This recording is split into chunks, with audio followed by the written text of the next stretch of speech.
Oi, Cláudio, tudo bom?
Mute, mute.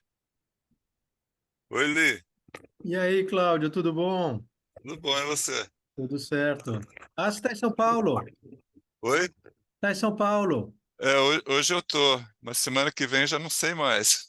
Tudo pode acontecer. Tudo pode acontecer. Você está num movimento pendular É, contínuo. é. Eita. E Ângela está bem? Tá bem. E você? Então, rapaz, você sabe que eu acho que eu peguei uma dengue, viu? Ah, nossa, tem que ficar deitado então, né? Não, eu tô. Não, agora já faz 10 dias, né? Então já tô assim mais. Mas agora, como foi muito tempo sem apetite, então eu tô meio fraco porque comi pouco, né? Que eu comi mal, enfim. Então eu tô assim mais nessa fraqueza de. Mas que loucura, rapaz. É, eu soube que é terrível, né? Os efeitos. Então, no começo falaram que era influenza, mas daí eu não sei, eu tô achando que é capaz de ter sido dengue mesmo. Eu não fiz teste, porque também daí, não precisa, não sei o quê, é muito líquido. Porque tem algumas coisas da dengue diz que eu não tive, por exemplo, dor no olho. Mas Aham. assim, a sensação de que você levou uma surra. O tempo inteiro você está assim destruído, meio É, moído, assim, sabe? Daí não consegue muito levantar. Isso foi assim, os 2 primeiros dias com muita intensidade. E depois, assim, eu acordava mais ou menos bem, chegava no meio da manhã, eu já precisava deitar de novo. nossa, Esse é é mais- da canseira, né?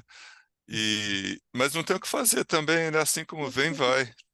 É isso, ficar tomando água, tomando líquido, Uhum. tentando comer alguma coisa, mas que é difícil, porque eu fico com um apetite assim, uma coisa, a boca fica com um gosto ruim. E então agora eu estou assim, começando a recuperação, assim, quer dizer, começando, concluindo, oxalá, Uhum. mas eu fiquei assim, realmente chocado. Como o negócio é, como a gente é frágil, né? É, é. De um dia para o Eu, outro, a minha professora de Pilates pegou, ficou uma semana de molho. de molho. Ei, rapaz, pois é. Enfim, mas é isso, estamos aí. E, e aí, então, eu achei super legal você fazer uma fala. E daí você acha melhor começar e depois passar para o mito, ou na hora de repente, quando for começar com uma coisa, porque eu fiquei imaginando que era legal pegar, ó, a Angélia entrando aí. Aham, Cada um tem uma fala rápida assim sobre essas questões de forma geral. aham. Depois começar uma troca, e daí de repente você podia inaugurar falando isso, né? Tá bom, tá bom. Angélica, querida, salut, welcome. E aí, praticou, Organizado? praticou Hã? português um pouquinho? Ah, vai ser uma catastrofia.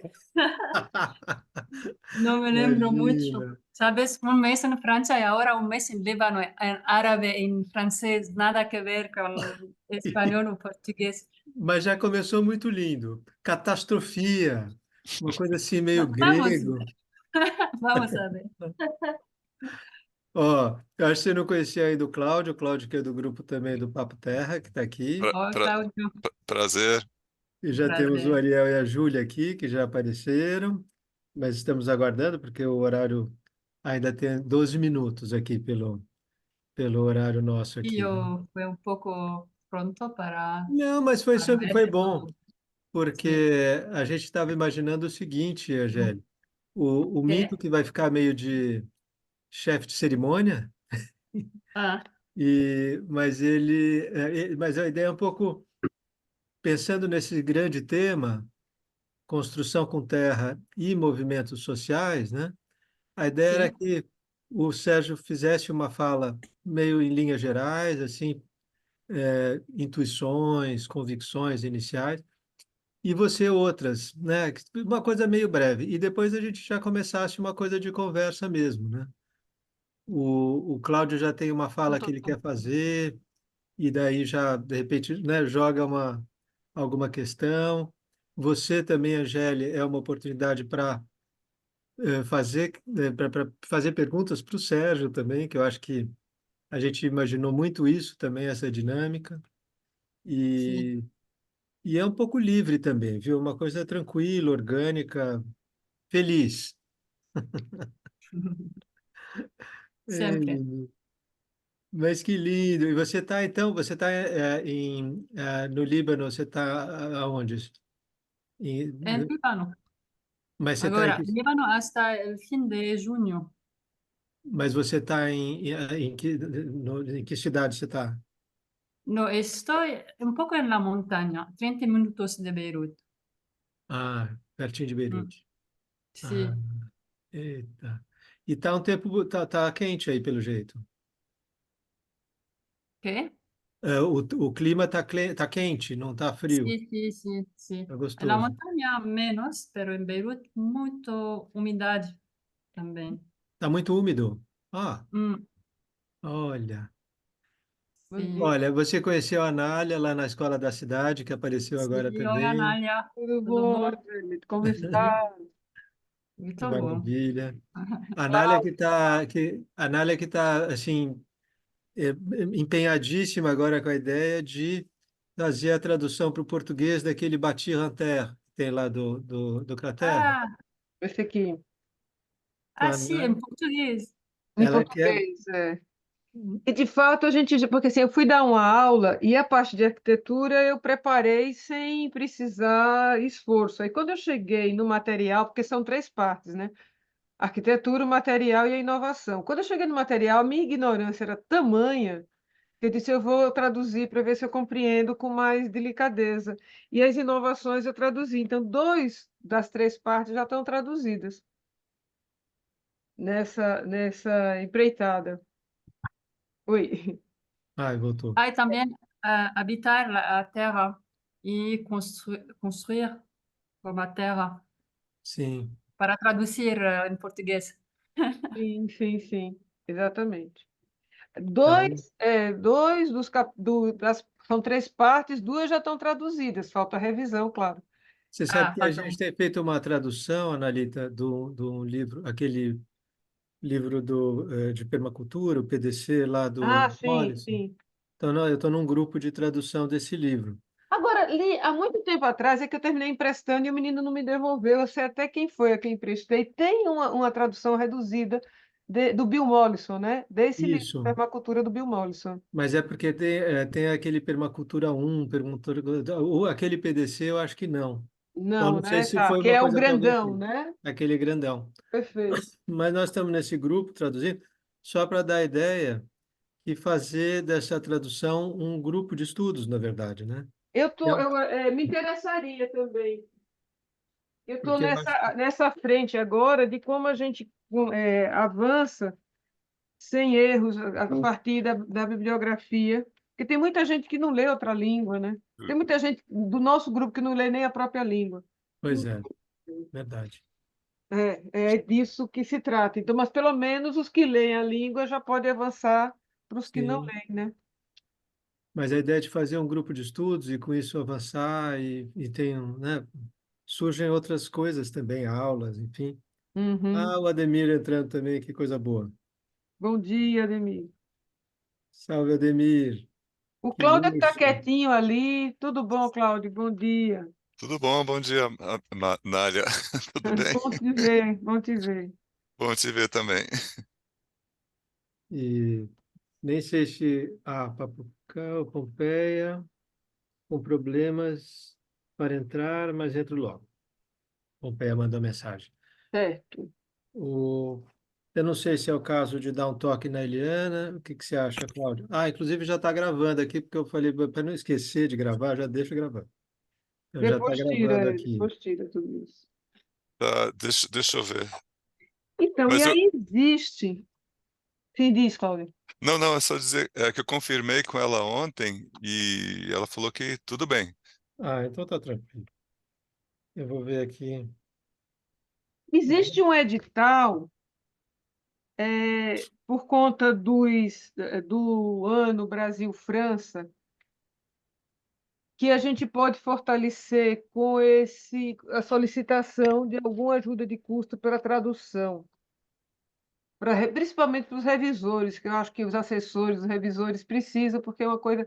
Porque a gente querer fazer e sair fazendo é um problema resolvido, né? É um problema a menos. Sim. Mas pedir para o outro revisar uma coisa que você quis já é uma solicitação outra. Talvez E até pudesse ser, por exemplo, uma leitura do Sérgio, né? Que eu acho que é um pouco isso que você estava nessa Exatamente. expectativa. O que eu queria era um parceiro na França, porque eles pedem uma contrapartida, uma parceria, uma carta compartilhando entre a escola da cidade, no caso, a gente pode colocar outra instituição também, e uma francesa para poder fazer essa ligação. A gente tem até o dia 28 para fazer isso. O projeto é simplíssimo. Eu queria que pudesse ter, se tiver algum recurso, uma exposição, porque aí você. Uma exposição itinerante, simples. Bom dia, Paula. Para poder ter a maior expansão possível. E fazer essa tradução, se não impressa, porque o que é que o Thierry falou que a gente não teria problema de O direitos Thierry, autorais. Eu falei com o Thierry na semana do Renato. Renato. A gente não teria problema com os direitos autorais das imagens, que seria coisa preciosíssima, né? O livro não Uhum. existe sem imagem, porque ele é quase um- é quase é muito bom, é muito didático, porque ele usa a imagem o tempo inteiro. Vamos ver. Sim. Olha, eu não sei se a Angélia Ariel abriu o vídeo, tudo bom, Ariel? Mas de repente a Angélia podia de repente fazer essa ponte lá no crater, né? Uhum. Porque a Angélia acho que volta, acho que vai ficar, não, mas acho que vai ficar um mês ali, né? A Angélia vai confirmar, mas acho que vai ficar um mês no Líbano e acho que volta só no fim do mês. Então teria que fazer uma coisa meio à distância aí para ajustar, né? Vamos ver. Pompeia entrou, querido, que bom, maravilha. Bom dia, estão me escutando? Estamos Sim, escutando muito sim. bem. Eu Ó, estava com problemas aqui, mas já resolvi. maravilha. Ó, Troquei de Ediane e computador. Sérgio estão entrando aí. Ok. Aí temos alguns minutinhos aí. 3 minutos aqui pelo cronômetro, Angélica. É um Angélica, cronômetro. você se sentiria à vontade de fazer essa ponte? Ah, salve! Oi, Oli, bom tudo bom? dia, bom dia. Que maravilha! Então, pronto. Pronto. E tudo Bem-vindos, irregular, só um Eliane, momento. Ediane, Sérgio, uma alegria. Os últimos ajustes. Oba, oba, Pronto. tá certíssimo. Então, a Angélica está aqui também. Não sei se Sérgio e Ediane Sim. já conheceram pessoalmente. A Angélica, Não, não. Não, não, enfim, não. a É você. Angélica que é ligada ao Crater, é do Líbano, está falando do Líbano, inclusive. E hoje a gente vai pôr vocês para conversar, assim, e vai cutucar junto. Certo, certo. A ideia é Vamos um pouco essa. falar da comida do Líbano, que é o que a gente mais gosta na vida. Ai, realmente, um luxo maravilhoso. Una cosa importante es que la electricidad puede cortar aquí. Y si desapareció, voy a volver. Ah, tá. ¿Ok? Você Ok. volta quando para a França, Angélica? ¿Ah? Quando você volta para a França? El 29 de junio voy Ah, a voltar a 29. Grenoble. Sí. Perfeito. Y Você mora em Sergio, Grenópolis? sí, me gustaría mucho conocerte porque si tu influencia en Grenoble es muy grande, en escuela de Grenoble, en Crater, el laboratorio de cultura constructiva, en les grands ateliers, Sergio Pérez, en todo eso. Y obrigada en el nombre de todas estas personas que pasan por aquí. Você vai vir dia 29 de junho agora. Sí, Tá. Você vai diretamente para Grenoble. sí. E quando você chegar, entre em contato com a gente, tá? Sí, sí, voy Aí, a hacer. Uhum. Lia, uma permissãozinha de perguntar ao professor e à Angeli, antes que comecemos.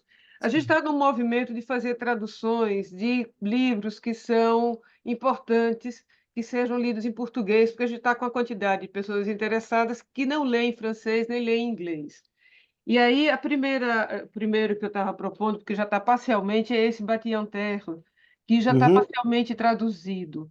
Tem agora um esforço do Ano Brasil-França, entre o Macron e o Lula, que eles lançaram um edital pelo Ministério das Relações Exteriores e pelo Instituto Francês, de se fazerem movimentos de união das duas culturas.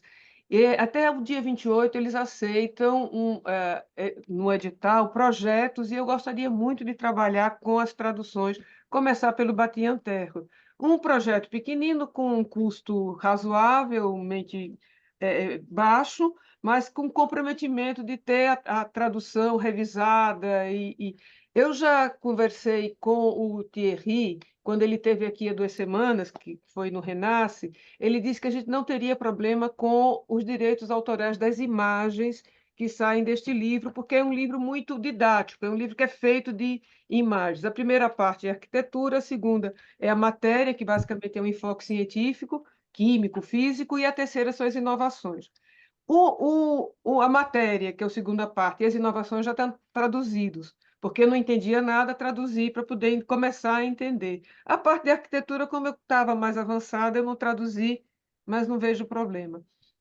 Mas eu teria que ter, como instituição, poderia ser a Escola da Cidade e outras que a gente quiser colocar pela parte brasileira, um parceiro francês, que eu imaginei ser o Crater, que aí poderia, né, fazer essa carta. O que eles pedem é uma carta de envolvimento mútuo para a gente colocar no edital e poder concorrer.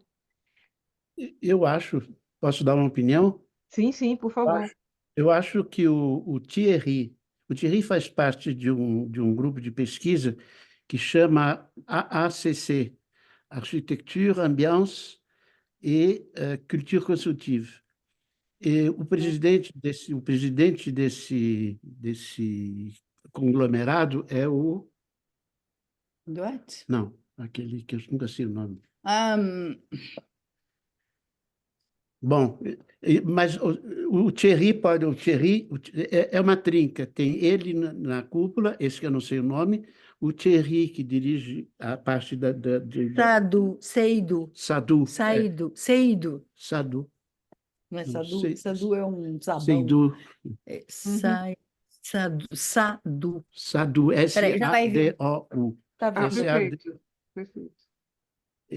Ou ele... D-O-U. X. Sedu.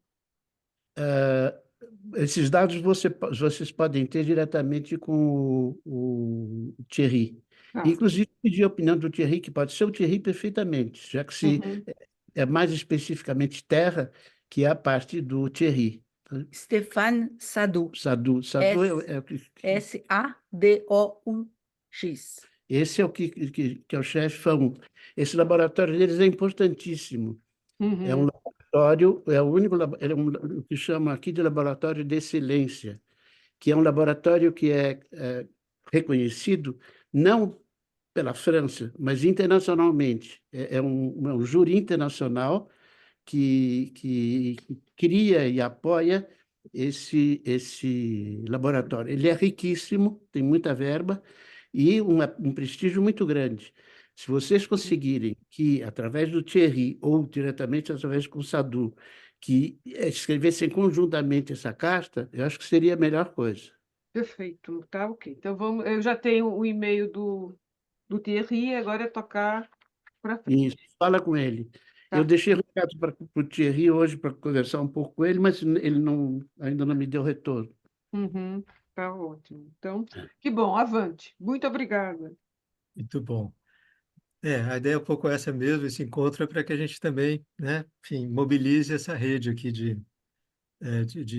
daqueles que têm conexão com a ideia da construção com terra, da construção em outros termos, né? E então, muito bom começar aí com essa articulação inicial aí. Uhum.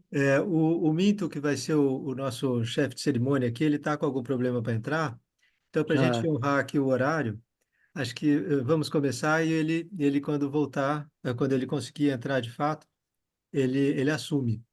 E a nossa ideia inicial, Sérgio e Angélio já tinha dito que entrou um pouquinho antes, a gente fazer uma fala inicial assim de intuições e de convicções eventuais, né, referentes a essa relação, né, o construir com terra e os movimentos sociais, que eu acho que né, o que nos une hoje aqui, né, para a gente conversar. Aliás, saudar Chico, que entrou aqui, Chico Barros, também super cabeça aqui desse encontro. E então a ideia era um pouco, Sérgio, fazer essa fala livre, assim, né, quando Eu preferia, se vocês me permitissem, sim, eu gostaria mais de ouvir vocês inicialmente, porque eu não acompanhei mais nesses últimos meses uhum, o avanço de vocês, que tem sido enorme, né? Eu gostaria, então, que vocês, se pudessem, me dessem um resumo das coisas que já foram feitas, estão planejadas e quais são as coisas que vocês pensam em poder fazer. genial. Não, perfeito. Eu acho que então o Mito entrou aqui. Mito, vou passar então um pouco o bastão para você, mas queria só contar, então, te deixar na mesma página. Sérgio está pedindo para escutar um pouco antes, né? A ideia inicial da gente ter uma fala inicial. Então, vamos dar uma recompor aqui. Eu vou pedir, então, o que você acha, Chico? Você poderia fazer uma fala inicial, porque eu acho que nós estamos ainda no calor do encontro que houve na FAO, USP, né, do Renasce, no qual a Angélica esteve algumas semanas antes, né? Então, participando um pouco de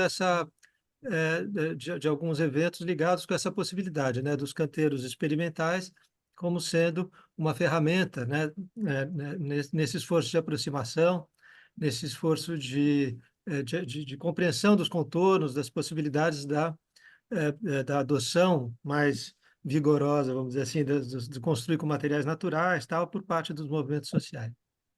Então, eu ia pedir, Chico, se você podia fazer um relato breve, daí, eventualmente, passar depois para a Angélica, que podia fazer um relato um pouco dessa experiência que ela teve aqui, e aí a gente abre a roda.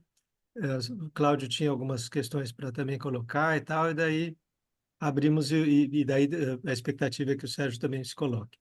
Então, Minto, acabei fazendo às vezes aqui de chefe de cerimônia para começar aqui, porque eu estava vendo que você estava com problemas de entrada aí, mas passo para você e para o Chico juntos aqui a palavra, então. Tudo bem? Se você quiser fazer uma saudação aí, Chico, ou perdão, Minto, e daí eu já jogaria Tá aí bom. a bola para o Chico. Legal. Não sei, o som tá bom? É só para testar, porque eu Tá realmente ótimo, tive tá um dando para problema de escutar ótimo. conexão. Eu peço até desculpa aqui que eu demorei para entrar, porque eu tive que mudar de sala.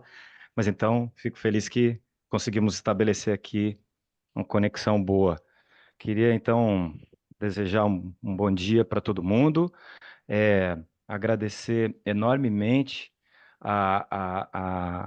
primeiro a Angeli e ao Sérgio, né, pela disponibilidade de estar aqui batendo esse papo com a gente, e também a todos as outras e os outros que puderam participar aqui com a gente dessa conversa. Bom, a ideia que a gente tem, primeiro, antes, num plano geral, até para a Angélica, acho que é a primeira vez que está participando aqui, é criar essa possibilidade da gente poder discutir criticamente esse campo, né, a ser apropriado, que é da construção, da arquitetura e da construção com terra.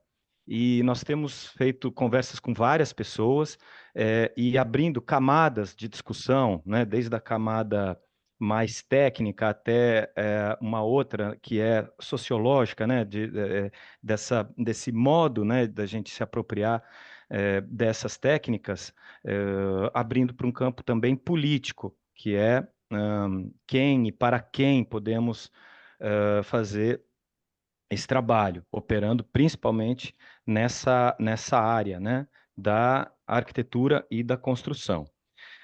A intenção com essa conversa, e eu acho que o Chico tem muito o que nos ajudar aqui com o debate, muito nesse para quem, né, e com quem.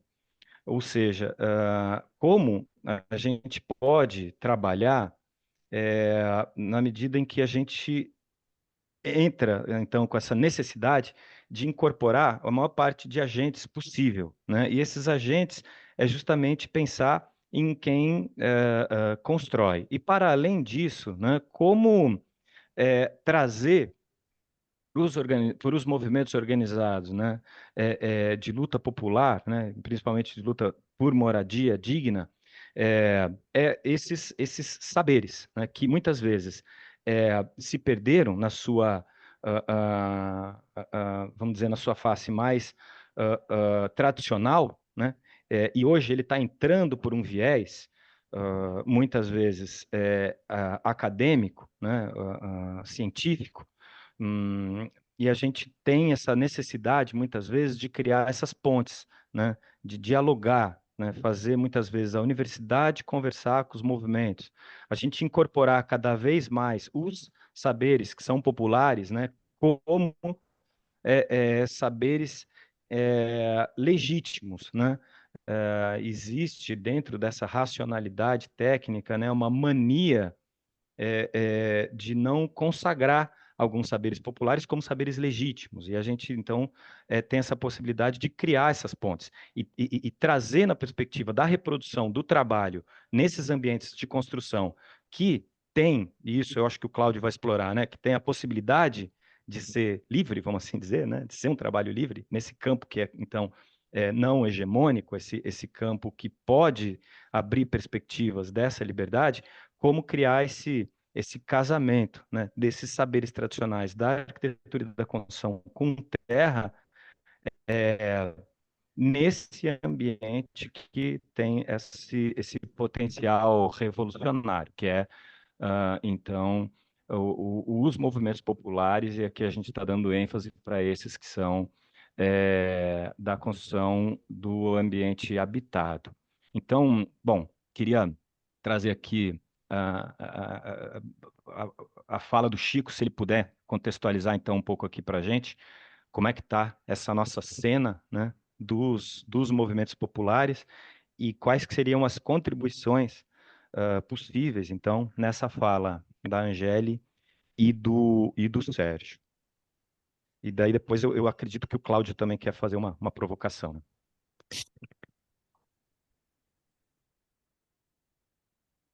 Alô? Estão me ouvindo? Sim, ouvindo sim. Legal. Queria dar bom dia para todas e todos, especialmente para os que estão lá na França, para Angele e Sérgio, e Diane também. E vou ser muito breve, porque o foco a gente ouviu os companheiros, né, Angele e Sérgio.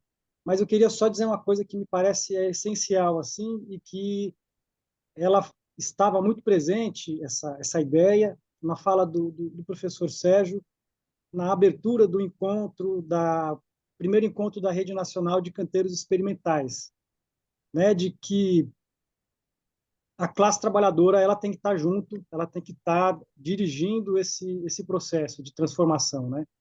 No caso, é uma transformação da arquitetura, da produção do espaço, com processos e métodos e a participação popular sendo o centro disso.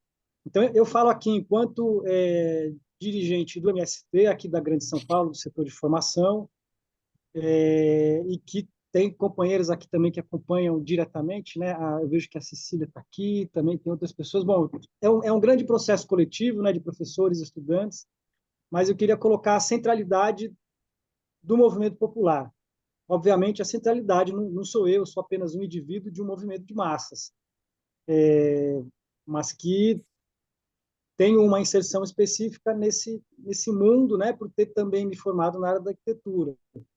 Então, de que a nossa conversa, segundo o Sérgio, do qual acho que acredito eu que uma boa parte que concorda, é de que o centro é a classe trabalhadora, de que a filosofia, sem ser ampla, participativa e ter como centro o canteiro de obras, ela vai avançar, mas talvez não avance no sentido e da forma daquilo que a gente pretende enquanto uma transformação social radical, né, que é aquilo que a gente precisa. Então, era só essa introdução que eu queria jogar luz na fala do Sérgio, de que a centralidade ela está no movimento popular. É isso, vou ficar por aqui.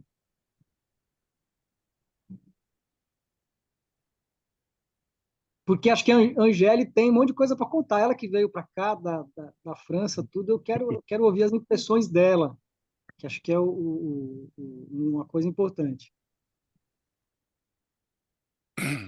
Posso falar? Eu queria. É um parêntese, na verdade, né? Não é uma provocação nem nada disso, e nem é o assunto que a gente vai conversar aqui hoje, mas é só um parêntese antes de entrar na discussão em si, né? Sobre a contemporaneidade de Sérgio Ferro. É super rápido, tá? E aí, para falar sobre isso, eu queria falar um pouco sobre um contexto, né, que a gente se encontra, que é que o mundo do trabalho se encontra, né? Basicamente, a indústria 4.0, ou a quarta revolução industrial, constitui um conjunto de tecnologias inovadoras com a nanotecnologia, as plataformas digitais, a inteligência artificial, a robótica, a internet das coisas, entre outros, que representam uma mudança radical na capacidade de organização e controle do trabalho. A tecnologia a serviço do capital transformou o trabalho alienado, assalariado, em informal, alienado e precário. As semelhanças entre o mundo do trabalho do século XXI e a do século XIX aparecem nas longas jornadas de trabalho e na ausência de direitos trabalhistas. Segundo Figueiras e Cavalcanti, sempre haverá trabalho, mas a noção do emprego não caberia mais para tipificar essas atividades. Não apenas o trabalho industrial, mas todo tipo de trabalho assalariado estaria em declínio diante do surgimento de novas formas de organização. O precarizado é inerente e instável. Seus membros estão sempre prontos para um trabalho incerto, não têm controle sobre seu tempo e dependem exclusivamente do salário para sobreviver. Bom, dito isso, né, que é o nosso contexto atual, o conceito de trabalho livre, elaborado por Sérgio Ferro, para o mundo do trabalho na arquitetura, se estende para todo tipo de trabalho, né? Nesse sentido, seria uma política contra a barbárie no qual se tornou o mundo do trabalho contemporâneo. Substituir o trabalho alienado pelo trabalho livre, respeitando os diversos saberes fazeres, seria um antídoto à barbárie do atual mundo do trabalho. A importância do trabalho de Sérgio Ferro vem se impondo internacionalmente, em março de 2024, ocorreu na Universidade de Newcastle, na Inglaterra, a Conferência Internacional Production Studies. Pesquisadores do mundo trabalhando a produção de Sérgio Ferro. E os livros de Sérgio Ferro sendo traduzidos para o inglês, né? Nisso, essa introduçãozinha, né? Quer dizer, o Grupo Papo Terra, ele busca a difusão da construção, voltando, né? a construção com terra associada ao trabalho livre, né? Respeitando os saberes vernaculares locais e hoje particularmente se sente honrado, né, em receber Sérgio Ferro, Angeli e os demais participantes. É isso, obrigado. Obrigado, Cláudio. Eu fico com vergonha.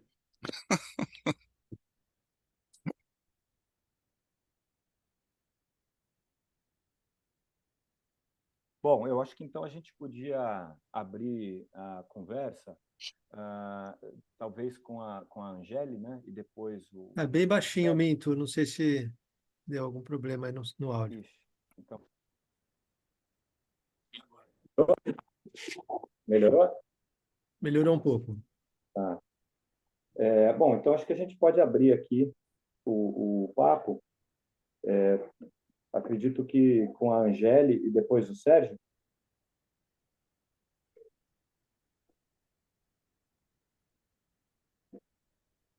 Com Sérgio, não.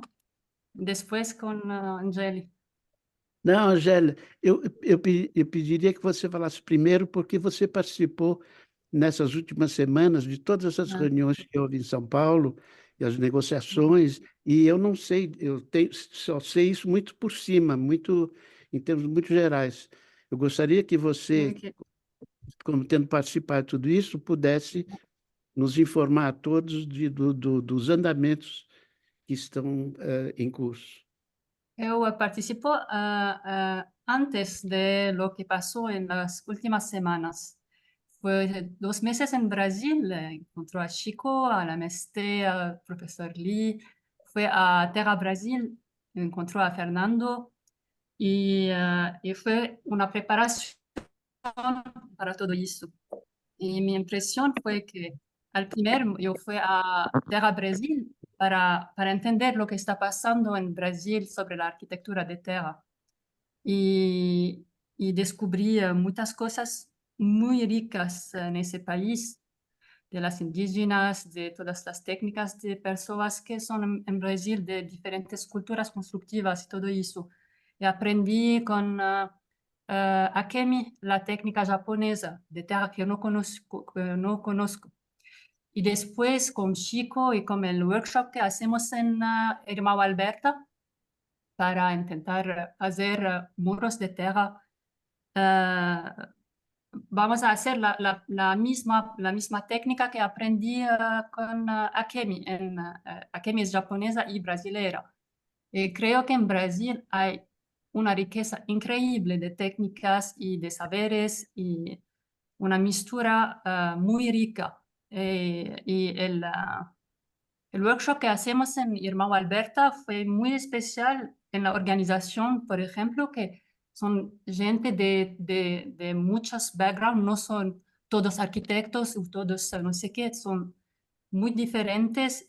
Todo eso fue muy rico también en el proceso de la organización, que fue muy abierto, muchos espacios para sorpresas y al final una experiencia muy humana, muy rica. Eso fue mi experiencia en Irmão Alberta, en Terra Brasil. Y me gustaría mucho aprender más el portugués para entender todas estas historias, porque había muchas historias en todo ese proceso que yo no entendí. Sobre el sapé, por ejemplo, sobre, no sé, sobre cuántas historias que me parecen muy interesantes, pero no entendí. Y eso es una camada más que yo no entendí. Y sin esa camada fue muy rico. Por eso el lenguaje es algo muy importante para comunicar. y la traducción también de libros sobre la Tierra, por ejemplo, porque fue a USP y buscó en la biblioteca y no encontró libros sobre la Tierra. Y preguntó a la mujer allá y le digo, ¿hay algo sobre la Tierra? Y me dice, indígena. Y dice, ok, indígena. Y antes había un poquito de libros sobre la arquitectura indígena y después toda la arquitectura indígena de España y de Portugal. Tengo lo bate un momento.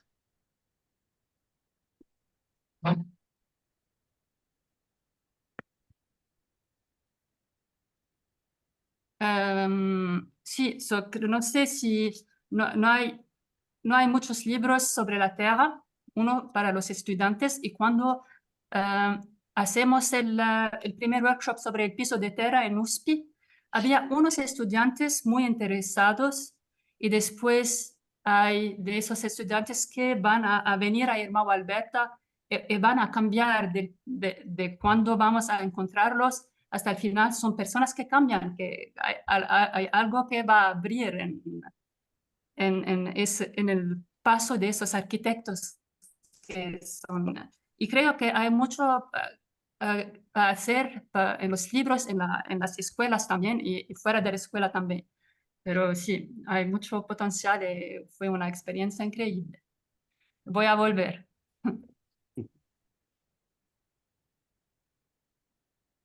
Informação sobre livros.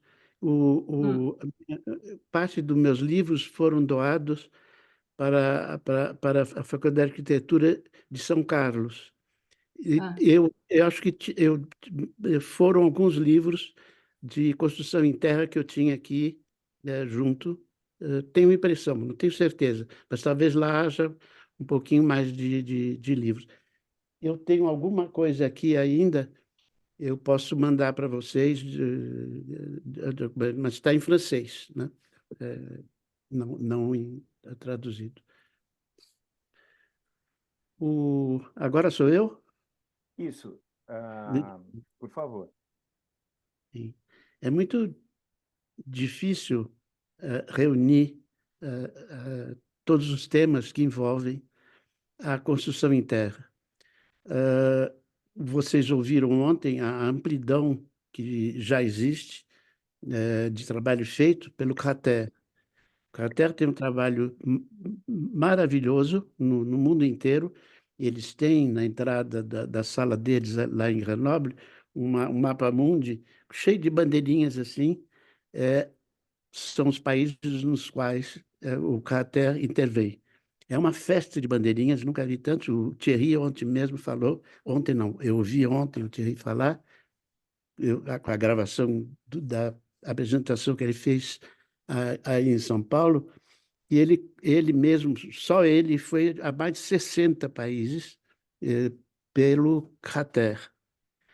Eu acho que é indispensável fazer uma aliança grande, sólida, importante com o Crater para trazer esse conhecimento para o Brasil. Vários de vocês, o Chico, você, o Tiago e outros já fizeram experiências aqui, cursos com terra. Mas eu acho que se a gente tiver uma missão maior, sobretudo no sentido de intervir no campo da construção popular e os mais necessitados do Brasil, é preciso ser ambicioso. O Marighella dizia, desculpe citá-lo, mas já que a gente vai fazer alguma coisa, é melhor fazer grande, porque se não der certo, é melhor a gente não dar certo uma coisa grande do que uma coisa pequenininha. Então, eu acho que é importante ser ambicioso, ser quase pretensioso. Eu proporia a vocês que aprofundasse a relação com o Crater de maneira crescente. A ideia de traduzir o livro é muito boa e de fazer já um projeto conjunto nesse sentido já são passos dados numa aliança maior. A minha ambição, minha vontade, meu sonho é que o Crater abra no Brasil um laboratório de pesquisas. O Thierry ontem falou, por exemplo, desculpa, esse ontem é porque eu ouvi ontem, provavelmente vou me enganar outras vezes. O Thierry falou que eles se embrenham muito com a cultura local, com a cultura existente nos países em que eles vão intervir. Ora, se a gente pensar bem, e o Thyssen tem pesquisas nesse sentido já começadas, se nós pensarmos na arquitetura colonial brasileira, é quase toda ela feita, de barro, e dois, por uma cultura nova que nós importamos junto com os escravos. Foram os pretos escravos dos canteiros de obras que fizeram São Paulo. São Paulo, na virada do século XIX para o XX, era uma cidade ainda de terra, inteiramente. E eu acho que nós temos uma especificidade, esse saber que veio da África, esse saber que nós importamos, que vai interessar o Crater de ver aqui no que nós possamos ainda encontrar na tradição brasileira. Não sei se vocês conhecem um texto do Roger Bastide sobre a religião, sobre religiões, e, entre outros, sobre a religião do candomblé importada no Brasil pelos pretos escravos que trouxeram essa cultura de lá. É incrível o que o Bastide encontra. Essas culturas, essas tradições se perderam muitas vezes já na África, e é aqui no Brasil que ele vai encontrar restos, sinais dessa cultura, que era uma cultura africana, importada para o Brasil pelos escravos, que construiu praticamente o Brasil colonial e que nós, hoje, não temos mais muito conhecimento, memória, e deve estar por aí ainda, deve estar circulando de alguma maneira. Então, a terra é um produto historicamente ligado à história do Brasil. E eu acho que a terra teria muito interesse nesse tipo de aproximação e necessidade de implantar no Brasil um laboratório de pesquisa. Isso por um lado. Outro lado, se nós vamos pensar, eu tenho que falar devagarinho, senão eu perco o ar. Se nós vamos pensar em construções populares em maior escala, nós temos que ter um laboratório aqui, porque o Brasil é um gigante, é um continente, e as especificidades do Amazonas não são as especificidades do Paraná, que não são as de Minas, etc, etc, etc. Nós precisamos ter um equipamento e uma capacidade de análise, de conhecimento técnico dessas variantes da Terra que o Brasil tem imensamente. Ele já tem um conhecimento técnico fabuloso. Transportar esse conhecimento e aplicá-lo e embrenhá-lo de Brasil seria, eu acho, a meu ver, a única solução razoável possível para a construção de casas populares no Brasil. Há massa para isso. Eu sei, por exemplo, do MST. O MST são 600 mil famílias, cada família com 5 pessoas. 605 dá 3 milhões de pessoas engajadas, trabalhando com a MST. A necessidade de moradia é enorme.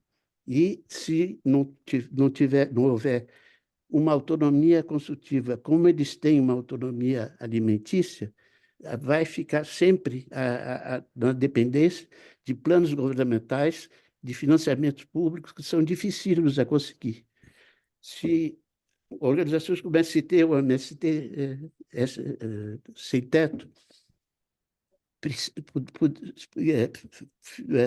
entrassem nessa produção, os seus trabalhadores, é muito deles que eu falo, dos trabalhadores do MST Sem Teto, que poderiam realmente levar os canteiros experimentais para aquilo que a Silk propõe, que se transforme também em canteiros emancipatórios para a classe trabalhadora. Todas as experiências que eu fiz aí no Brasil, há 50 anos atrás, não agora, mais de 50, eu sempre tive uma dificuldade. Quando se trabalha Com o trabalhador assalariado, é sempre difícil que eles adotem a liberdade que se oferece. E eles têm toda a razão. O patrão que oferece liberdade tem alguma coisa atrás. Não é, é bondade assim divina.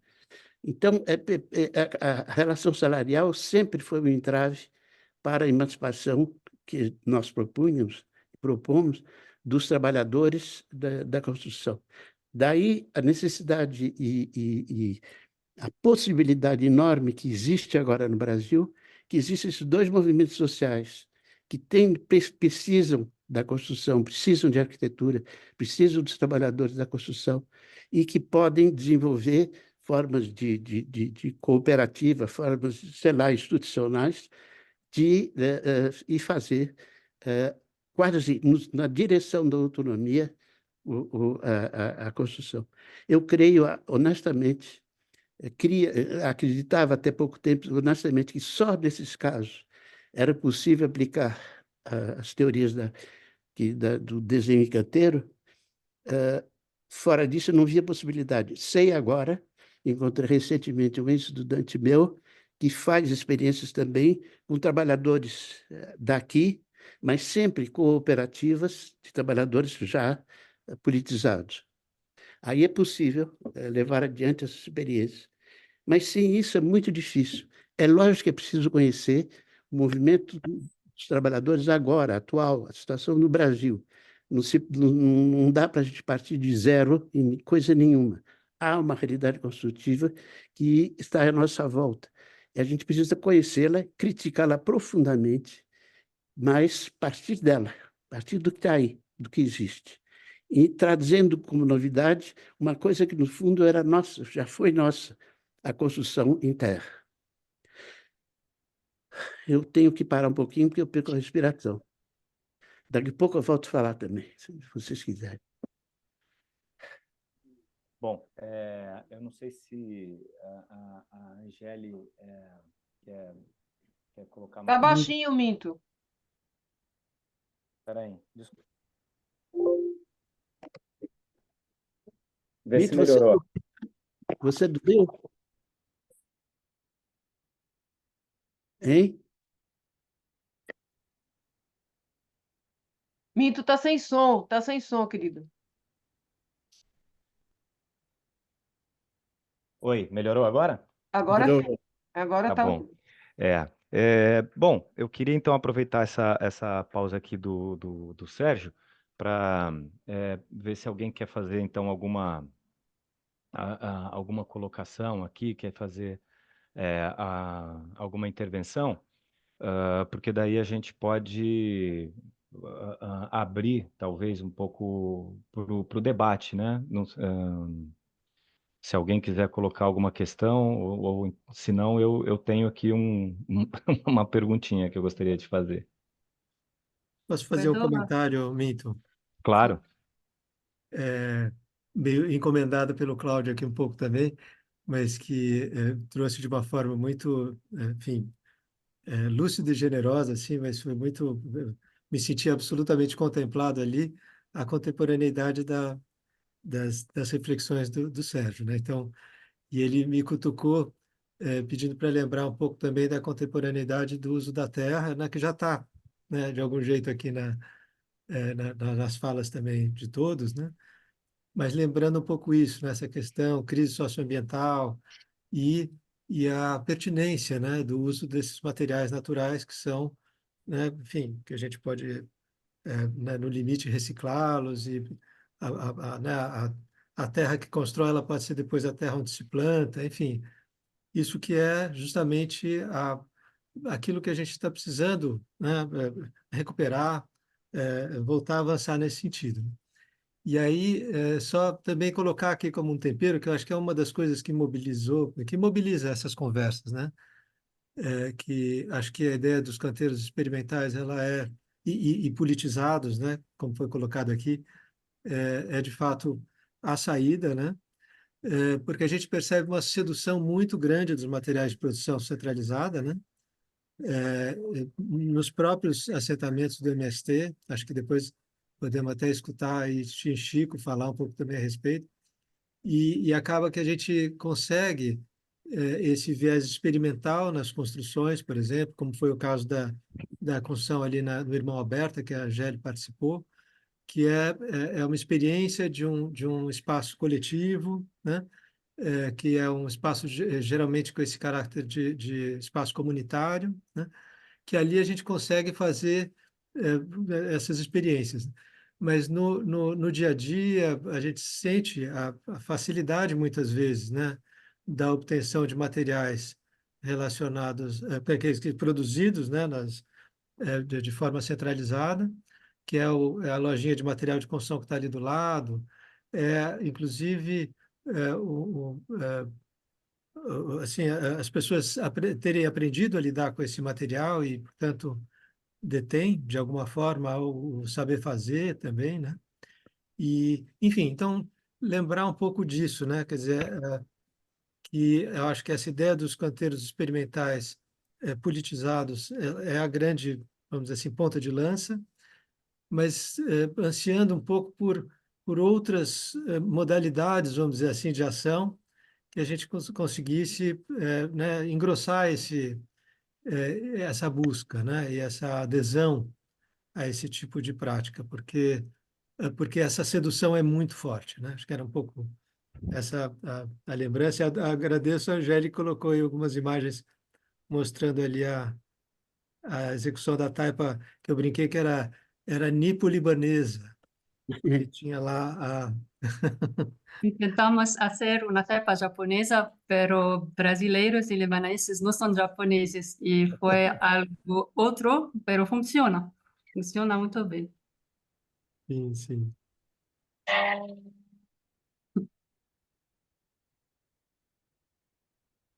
Uma vai estar fechada da outra. Essa aqui vai morrer. Ezequiel es de Don Pedro, Assim em cima, né? y él aprendí el sapé de los indígenas. Y vamos a hacer todo el proceso, desde cortar el sapé, limpiar el sapé, hacer todo, del empiezo hasta la última etapa.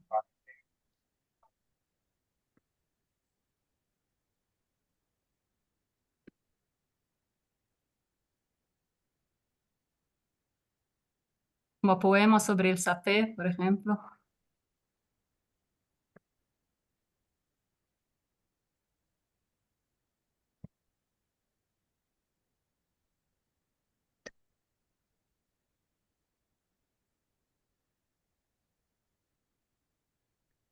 Sualim.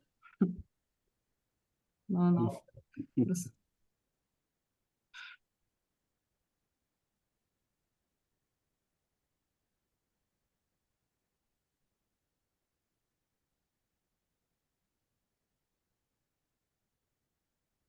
Son misturadas esas fotos. Voy a parar.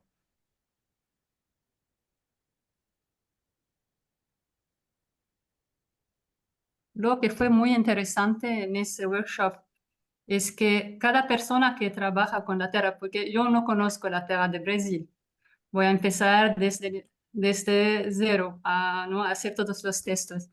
Y hay personas que saben cómo construir con la tierra Brasil y cada persona vamos a exchange, ¿cómo se dice?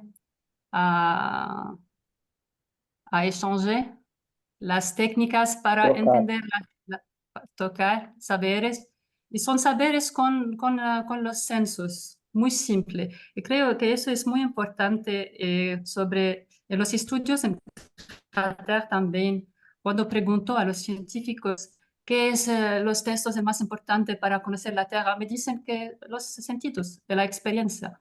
El laboratorio es algo que puede ser más, pero lo que es muy importante es la técnica y la experiencia que necesita muchos años, que no podemos cortar el tiempo. Eso es muy importante, empezar y tener esa paciencia para aprender en toda la vida. Y cuando hay, por ejemplo, gente que conoce yo por mi pesquisa de cráter, encontró el VHS, la cassette VHS, son videos, ¿no? Que fue en la biblioteca de Villefontaine. Sobre el cassette inaccesible. Voy a digitalizar todo eso.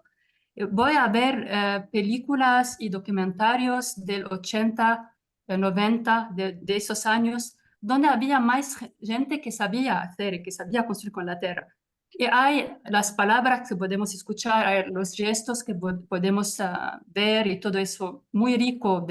Aprendí mucho sobre la tierra a través de esos videos. Hay en Yemen, por ejemplo, en Shibam, ¿no? Conocemos Shibam y las construcciones en Yemen. Y el hombre dice que él para aprender la construcción entera tenía que aprender para 30 años.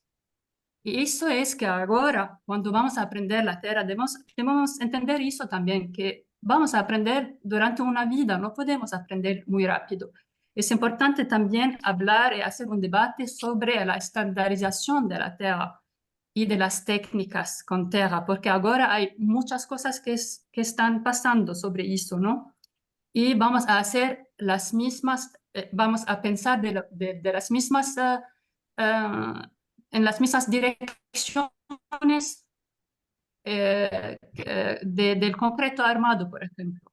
Estandarizado, vamos a estandarizar la tierra, tamizarla, añadir estabilizantes como el cemento u otro. Eso es un debate muy importante, porque si vamos a utilizar la tierra estandarizada a una escala más grande, es un problema también, porque la reciclabilidad de la tierra es muy importante. Y el saber hacer y ese tiempo que debemos respetar y entender es muy importante. Sí. Puedo poner un pequeño video de 2 minutos si quieres, que son Pode, extractos de esos videos. ¿Sí? pode sim, pode sim.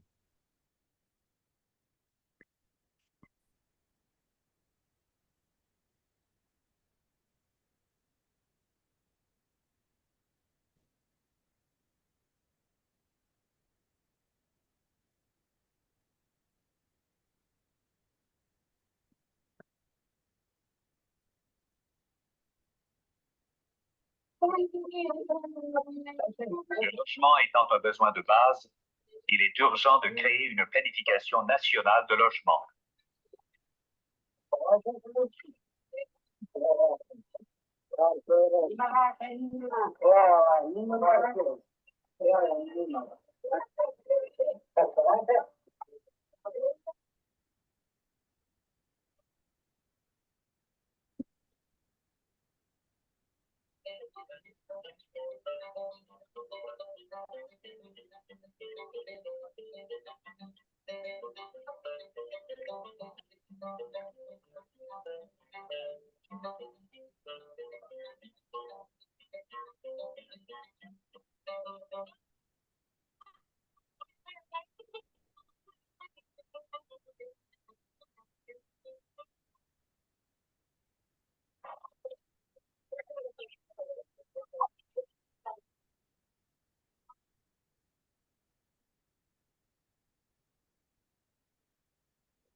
Ese ejemplo es muy interesante, que podemos construir una estructura solo con los manos. No necesitamos ninguna herramienta.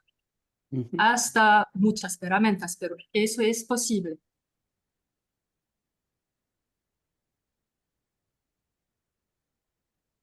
En los videos lo que es diferente de los libros es que podemos ver todos los gestos, podemos hacerlo menos rápido para ver todos los nuances de los gestos.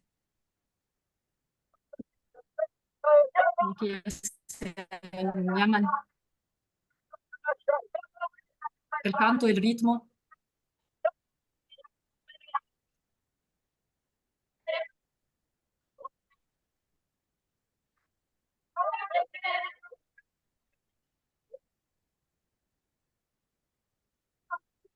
Tibet.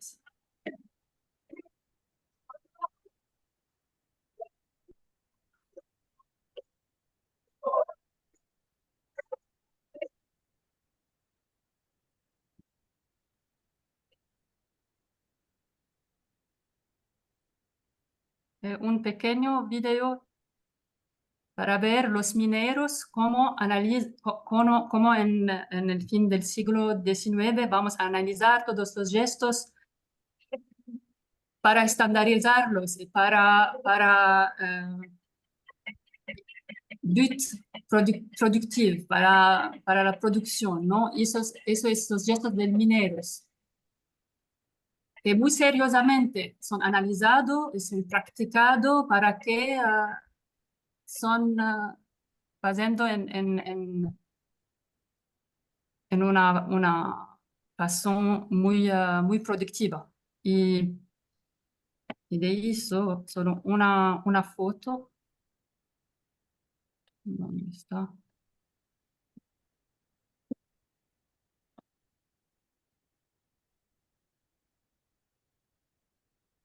Aquí. Desde el empiezo de las tecnologías, ¿no? de video, que es la cronofotografía, fue utilizada para analizar el gesto. Cuando leo sobre eso, descubrí todo un mundo increíble de detalles científicos para entender cómo funciona nuestro cuerpo y cuántos gestos podemos hacer antes que el dedo va a morir, ¿no? Y las personas fueron consideradas como un motor humano, simplemente. Y de eso yo voy a analizar los gestos en cada técnica entera. Vamos, por ejemplo, el Adobe. En cada cultura constructiva vamos a ver cómo los gestos van a ser diferentes y vamos a ver también cómo hay gestos en común. Es muy interesante.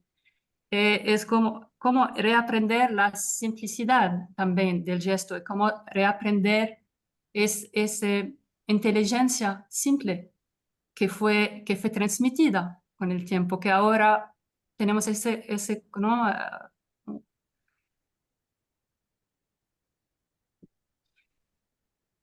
No voy a hablar mucho sobre eso, pero solo para abrir un debate sobre la estandarización de la Tierra y también el peligroso de poner la Tierra en ese camino, en ese mismo camino, pero solo decir, porque entiendo mucho, ¿cuándo estabilizar la Tierra y por qué? Por ejemplo, no estabilizamos todo, eso es claro.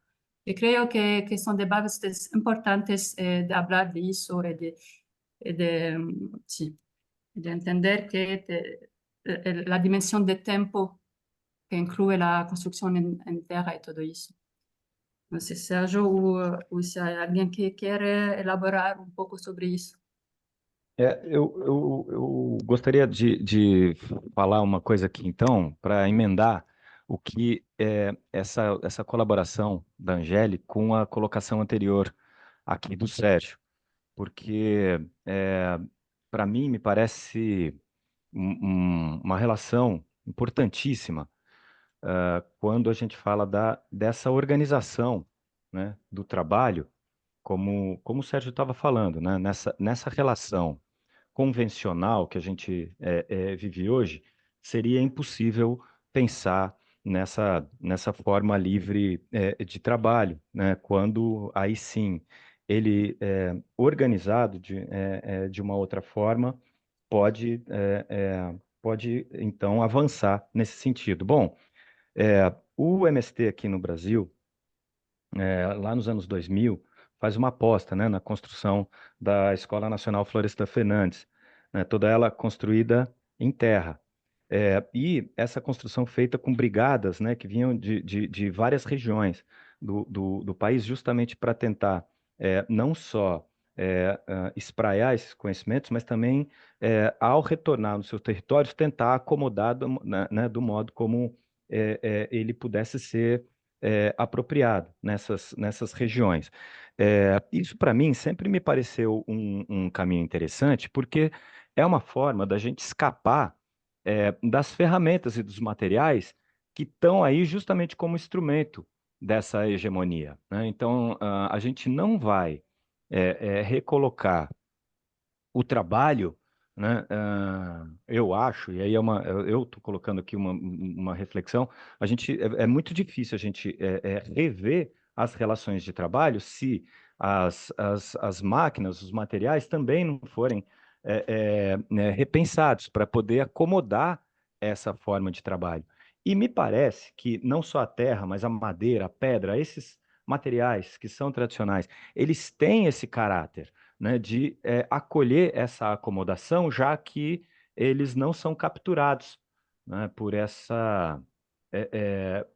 essas ferramentas de domínio e hegemônicas, né? Então, assim, acho que esse é um vamos dizer, uma amarração, né, Angélica, com o que você está falando, à medida em que a gente busca muitas vezes rever o trabalho a partir dessa lógica de uma racionalidade técnica, né? A gente está andando na contramão do que seria então essa reorganização do trabalho a partir dos conhecimentos tradicionais, populares, né? Eu não sei, eu gostaria de ouvir os colegas também. Eu só queria colocar uma questão que foi uma discussão que nós tivemos dentro do Grupo Papo Terra, né? Que inclusive o Chico levantou, né? Que era assim, né? Que adianta uma construção com terra se o trabalho for escravo, né? E foi aí que a gente começou a introduzir a questão do trabalho com terra com o trabalho livre, né? Uma gestão democrática. E aí eu acho que essas questões do trabalho alienado tradicional, né? Do taylorismo, elas ficam em questão, né? Uma intervençãozinha histórica. Até o fim do século XIX, os trabalhadores tinham um grande controle ainda da produção, porque eles transmitiam o saber fazer internamente, através do companhionagem, das organizações dos companheiros da construção, e esse saber eles não dividiam com ninguém, era secreto, era segredo deles, e segredo como arma de luta. Na virada do século XIX para o século XX, e com a Primeira Guerra Mundial, sobretudo, há uma ânsia do capital de assumir a produção no canteiro de obra, coisa que ele não tinha assumido ainda. Ele comprava a força de trabalho no mercado, mas essa força de trabalho no canteiro tinha que ter autonomia construtiva, e tinha autonomia construtiva. Isso dava uma força enorme para a classe trabalhadora. O que nós chamamos de modernismo foi o fim disso. Todos os métiers tradicionais que estavam na mão dos trabalhadores há milênios foram abandonados. A arquitetura passou a não querer mais usá-los, pedra, madeira, terra, etc., para utilizar esses dois materiais novos, que são o metal e o concreto, que se transformaram na base exclusiva do modernismo arquitetônico. Aí um episódio de luta de classes na construção extraordinariamente importante. Essa declaração, essa tábula rasa, esse movimento que surgiu com o modernismo em arquitetura, chega, nenhum métier tradicional mais vai mandar no canteiro, o canteiro vai se dirigir diretamente pelo capital produtivo, que entra no canteiro de obras, mas não entra com os materiais tradicionais, porque eles não conheciam nada disso, nada. O saber estava na mão dos trabalhadores. E inventaram a utilização desses dois materiais. O ferro já tinha uma tradição maior na construção, através das construções das vias férreas, das estradas de ferro, etc. Dali foi mais fácil. Apareceu o Eiffel, apareceu a construção em metal de uma maneira razoavelmente inteligente. Mas o concreto não. O concreto partiu de um vasinho, de um barquinho feito lá no meio do século XIX, e no fim do século, de repente, ele foi declarado o material, bem grande, da nova arquitetura. Vocês leiam com atenção a história do concreto armado. No começo, não tinha essa coisa de cálculo tão complicado, não, era no PIF. O Maillard fazia pontes baseado muito mais na sensibilidade que ele tinha, no conhecimento que ele tinha das estruturas, do que pela continha. E quando a continha não funcionava, ele ia realmente improvisando na obra.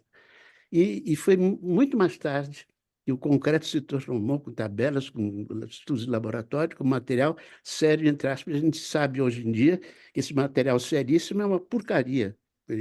Com 50 anos, as construções de terra estão velhas e caindo aos pedaços. Eu tenho na minha mesa de trabalho um pedacinho do item da habitação de Marseille e estava caído no chão, caído de uma das lajes. Tá tudo...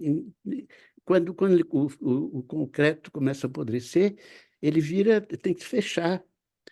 Há um monumento em Grenoble que pretendia ser a Torre Eiffel do concreto, uma torre que está lá no parque do centro da cidade de São Paulo, de Grenoble. Ele está cercado, porque está podre, apodreceu o monumento ao concreto, né? Porque é um material antagônico, tem dois materiais que não se casam bem, não se arranjam bem juntos com o tempo. O modernismo é o nome dessa gigantesca safadeza, esquecer tradição milenar de construção. É esse movimento que nós temos hoje em dia que inverter, voltar de novo para as técnicas tradicionais, para as técnicas populares, para as técnicas que foram desenvolvidas com os séculos, e estão aí ainda. As catedrais estão em pé e foram feitas entre o ano 1000 e 1250, mais ou menos, foram inteiramente feitas pelos trabalhadores, não só a construção, mas o projeto mesmo. Não havia projeto desenhado, havia desenho, mas era um desenho de canteiro, no canteiro, para o canteiro, mas não existia o retrato da obra final. Ninguém sabia muito bem como é que a catedral ia terminar. Ia se fazendo, construindo, elaborando, pondo, e uma outra tecnologia, que era a tecnologia do saber secreto dos trabalhadores. Essa revolução cultural, a gente tem que começar criando as melhores condições possíveis para que isso dê certo. Ou seja, trabalhando com trabalhadores, mas que não são trabalhadores assalariados no sentido tradicional. São trabalhadores que participam politicamente de movimentos sociais. É óbvio que a universidade tem que entrar nisso, tem que criar ligações institucionais fortes, etc. Mas o ângulo, a perspectiva, a direção tem que ser essa, trabalhar com essa gente.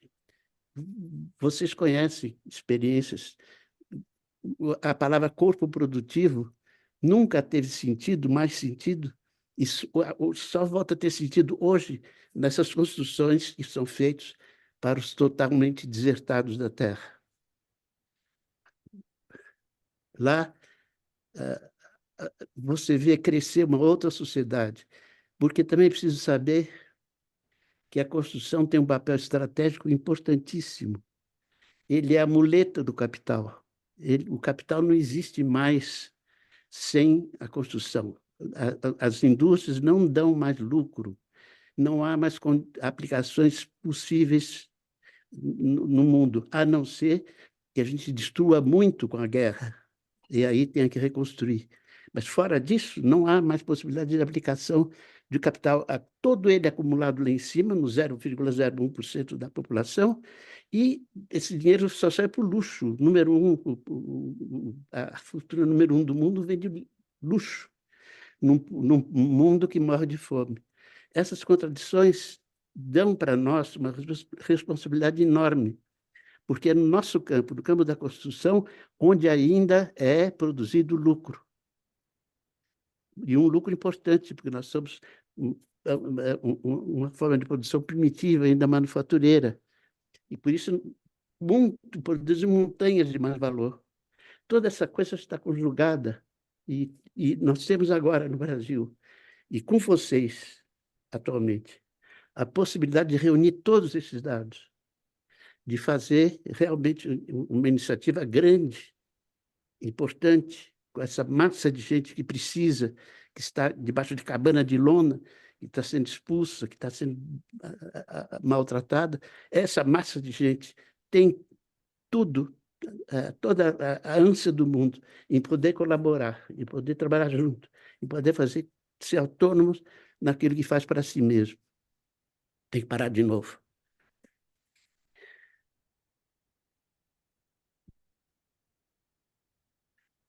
Obrigado, Sérgio. Eu não sei se alguém mais quer fazer alguma contribuição, quer fazer algum tipo de...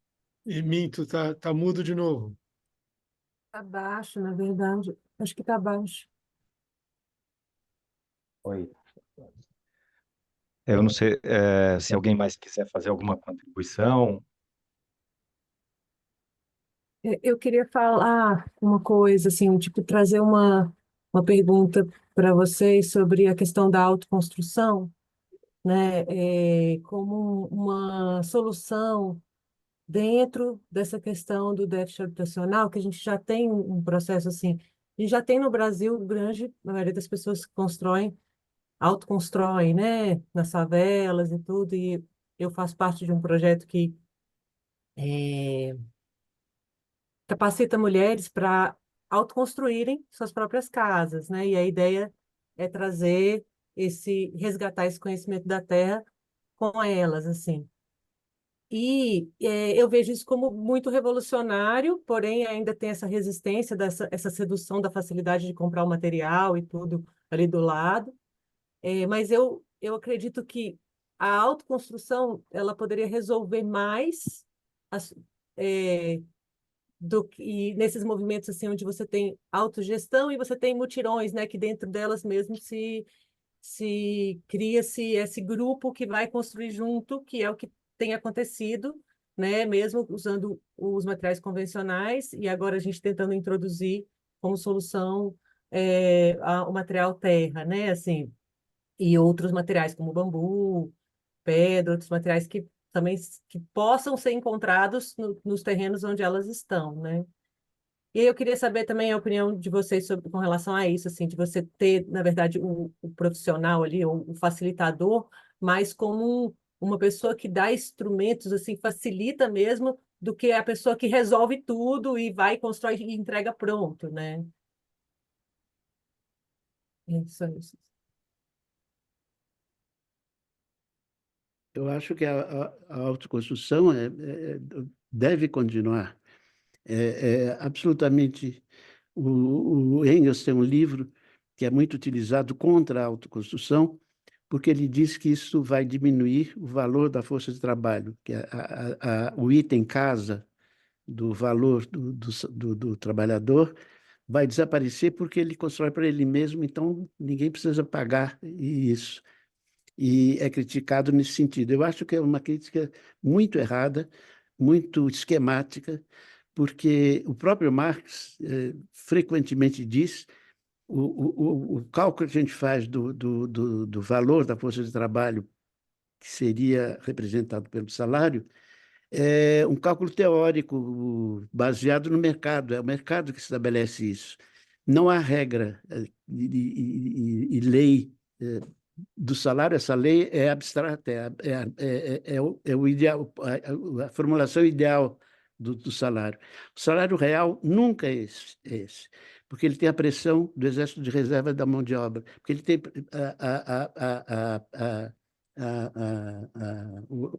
conta com o trabalho gratuito da mulher, educa as crianças, faz a louça, remenda a roupa, etc, etc, etc.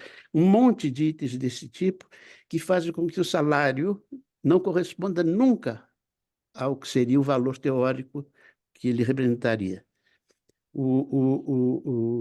A gente já tem isso na cabeça para saber que é sempre manipulado tudo isso.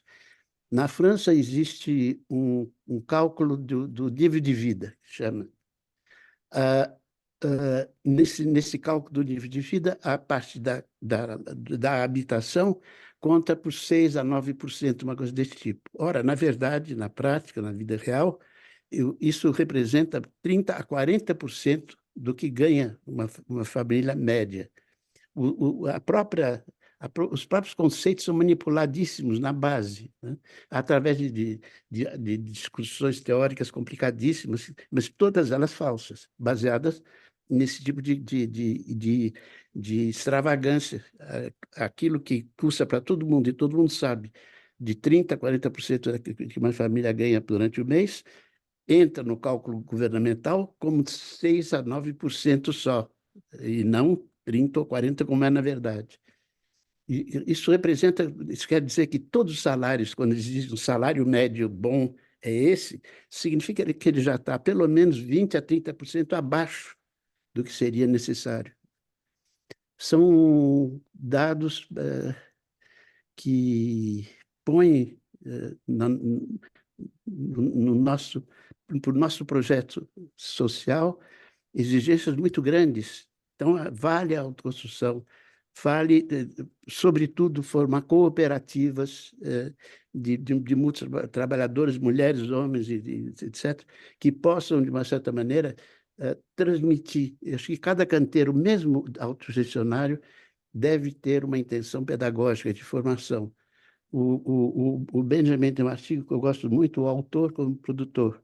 O autor é eu, o escritor, mas eu acho que todos nós deveríamos ter essa preocupação quando fazemos qualquer coisa, que essa qualquer coisa ajude a ensinar, ajude a transmitir, ajude a levar em frente. Eu faço uma crítica sempre violentíssima ao revestimento, sempre fiz, porque ele esconde o trabalho, e quando o trabalho aparece, você olhando, você já tem uma possibilidade de entender o que é feito. Na história que eu tento fazer do canteiro de obras, a maior parte tem que ser feita olhando, porque não há documentos. Se vocês vão procurar em documentos sobre canteiro de obras, tem frequentemente uma lista de salários só, lista de compra de materiais só, mas do trabalho concreto, como trabalhavam, como faziam, não tem nada, absolutamente nada.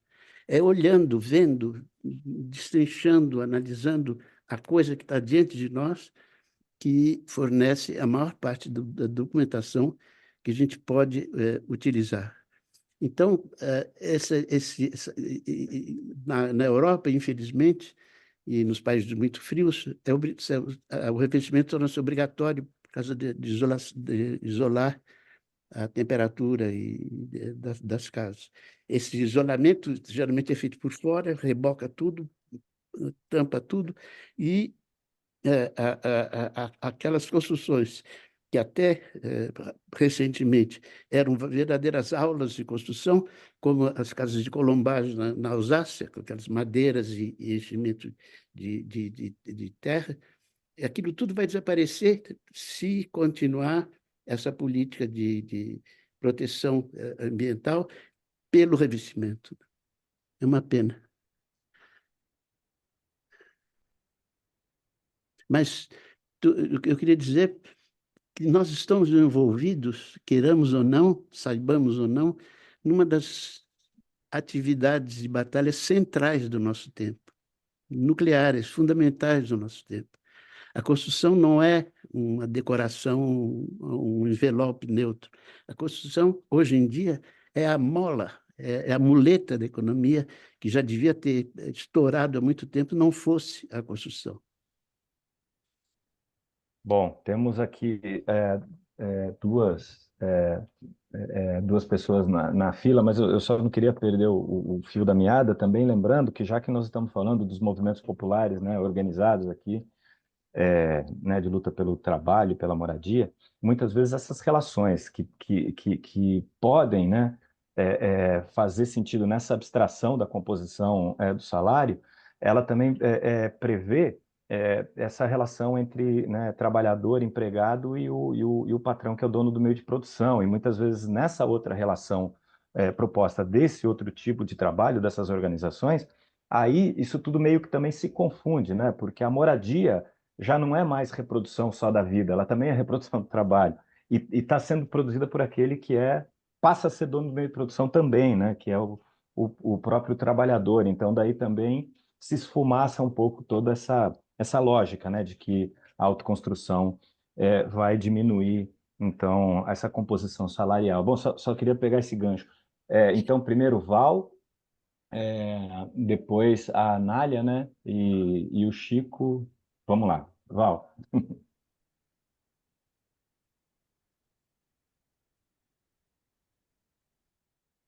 Estão ouvindo? Sim, Agora, sim. Agora sim. Tá, então, eu me atrasei porque eu estou aqui escrevendo um artigo para uma revista de uma das minhas disciplinas do mestrado, e eu justamente estava escrevendo sobre isso, porque eu pesquiso arquitetura escolar inclusiva, e hoje eu estou escrevendo aqui um artiguinho, fazendo uma comparação com a Mayumi Watanabe e o Paulo Freire, com o CPC, e o que a Mayumi Watanabe tem diferente, eu demorei muito para entender, por que que ela, primeiro, ela foi completamente invisibilizada, você só encontra ela na revista das arquitetas invisíveis do Brasil, né? E ela foi uma expoente, muito parceira do Sérgio, né? Teve um grupo todo que foi perseguido aí na ditadura, e a grande diferença da arquiteta Mayumi Watanabe, arquiteta, uma maior expoente de arquitetura escolar brasileira, e das outras grandes e brilhantes, e os brilhantes arquitetos escolares brasileiros, é que ela propunha que, de verdade, a escola fosse um canteiro de obras no momento da construção, no momento da reforma, envolvendo a comunidade.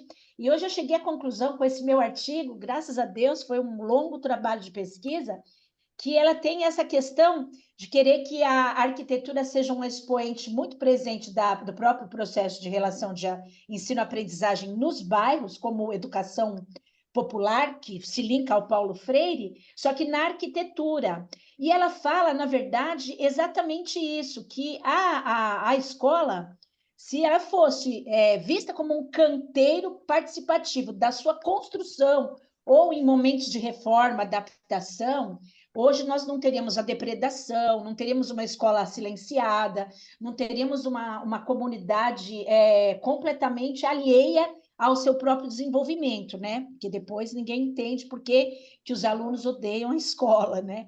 Então, ela fala exatamente isso, mas dentro da escola, ela pensava em construir componentes pré-fabricados com resíduos da cidade, né? Ela, durante o governo da Luiza, ela então criou uma fábrica de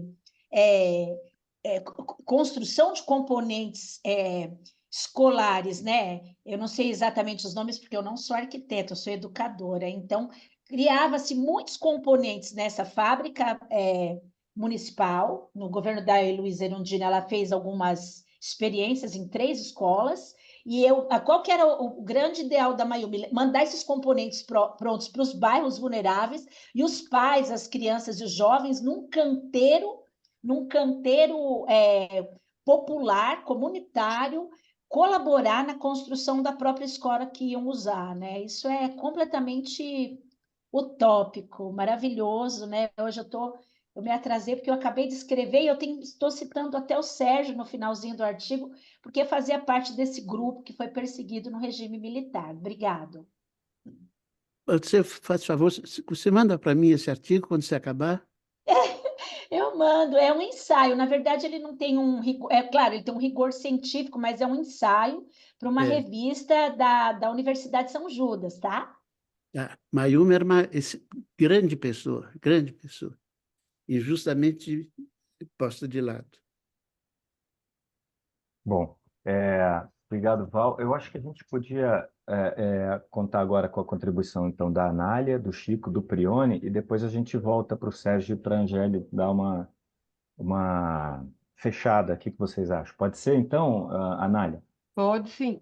É rápido. Uma questão de estratégia. Eu acho que a gente, às vezes, perde muito a possibilidade de contar com a força de trabalho do trabalhador, porque ele vai trabalhar no sol as primeiras horas os primeiros dias de produção do elemento terra. Quando a gente pensa nas cobertas, tudo bem, a gente tem as abóbadas, mas não seria interessante também a gente, junto com a terra, trabalhar mais uma vez com a madeira, o bambu, considerando, para fazer a coberta e começar a trabalhar um local que as pessoas possam se reunir e possam produzir na sombra. Então, essa confluência de voltar à madeira e voltar à pedra e voltar à terra. Com certeza vocês já evoluíram, eu estou chegando nessa conclusão na prática. Obrigado, Anália. Chico. Eu queria concordar, primeiro, né, que vou falar depois da professora Anália, concordar 100% com você, Anália. Assim, acho que as conversas que têm acontecido no MST, elas vão por esse caminho, assim. E não é uma conversa só, né, são assentamentos que tem, né, pelo estado de São Paulo como um todo.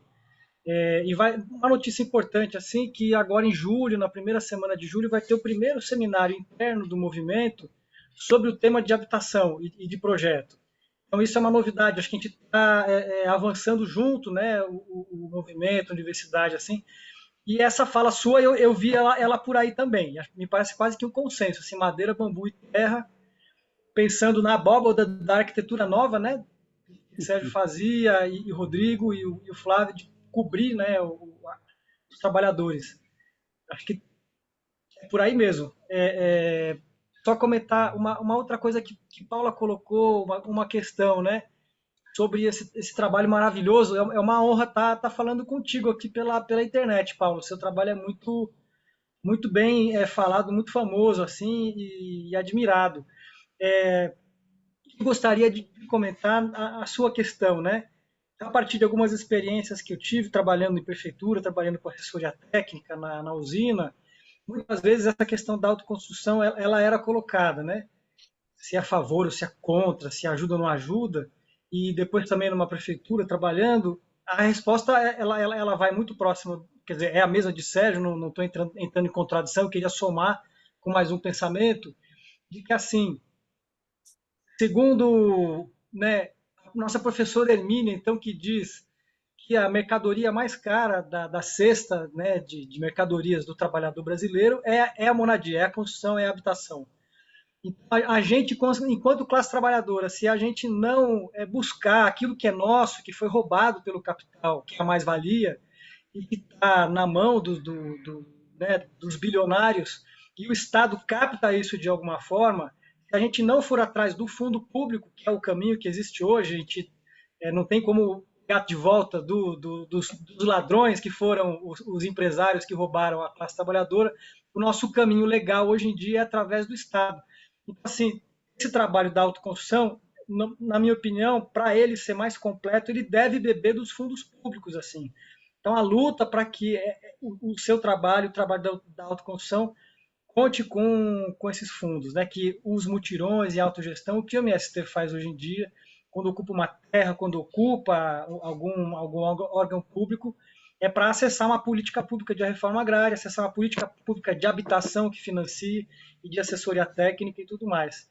Então, beber dessa base popular rica que você está trabalhando e da gente ir atrás daquilo que é nosso, né? Vamos dizer, isso que eu poderia comentar. Obrigado, Chico. Tem mais aqui o Prione, e daí a gente então volta para o Sérgio e para a Angeli. Bom dia, pessoal. Só terminando com um ganchinho do que o Chico falou agora, eu achei interessante. Esses tempos para trás eu conheci uma pessoa que trabalhou com o Nabil, o arquiteto lá em São Paulo. Eles já construíram até prédios no sistema de mutirão, em alvenaria estrutural, né? Convencionada como convencional. Eu achei super interessante isso. E com um recurso público. Agora, a pergunta que eu queria fazer, primeiro eu queria, talvez Sérgio, ou quem puder contribuir para uma dúvida que sempre vem na minha cabeça com relação à monetária mesmo da mão de obra na construção civil.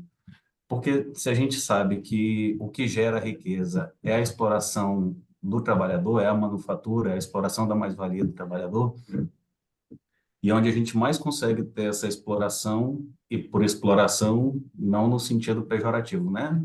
Por exploração no sentido de conseguir extrair aquilo da mão de obra.